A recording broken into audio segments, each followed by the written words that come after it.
చూస్తే కాంగ్రెస్ బీఆర్ఎస్ మధ్య సవాళ్ల పర్వం నడుస్తుంది. రైతు రుణమాఫీపై మాటల యుద్దం సాగుతుంది. సీఎం రేవంత్ రెడ్డి సవాల్ నేపథ్యంలో రాజీనామా లేఖతో మాజీ మంత్రి హరీష్ రావు గన్ పార్క్ వద్దకు వెళ్లారు. తాను రెడీ అని, రేవంత్ రాజీనామా లేఖతో రావాలని హరీష్ అన్నారు. పార్లమెంట్ ఎన్నికల్లో విజయం కోసమే దొంగ హామీలు ఇస్తున్నారని ఆరోపించారు.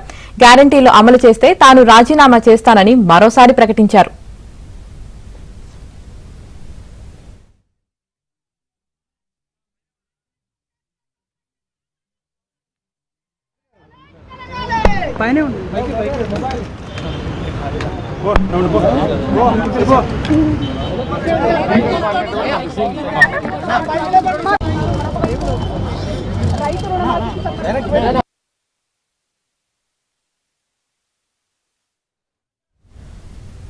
హరీష్ రావు వ్యాఖ్యలకు సీఎం రేవంత్ కౌంటర్ ఇచ్చారు. మోసం చేయాలనుకునే ప్రతిసారి హరీష్ కు అమరవీరుల స్తూపం గుర్తుకు వస్తుందన్నారు సీఎం రేవంత్. హరీష్ మోసానికి ముసుగు అమరవీరుల స్తూపం అన్నారు. ఇన్నాళ్లు ఎప్పుడైనా అమరవీరుల స్తూపం దగ్గరకు వెళ్లారా అని ప్రశ్నించారు.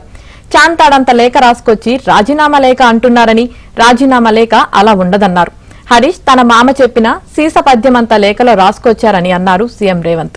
హరీష్ రావు తెలివి ప్రదర్శిస్తున్నారన్నారు. ఇప్పటికీ తాను సవాల్ను ఖచ్చితంగా స్వీకరిస్తున్నానన్నారు సీఎం రేవంత్. 15 ఆగస్టులోగా 2 లక్షల రైతు రుణమాఫీ చేసి తీరుతానన్నారు. రాజీనామాకు హరీష్ సిద్ధంగా ఉండాలన్నారు.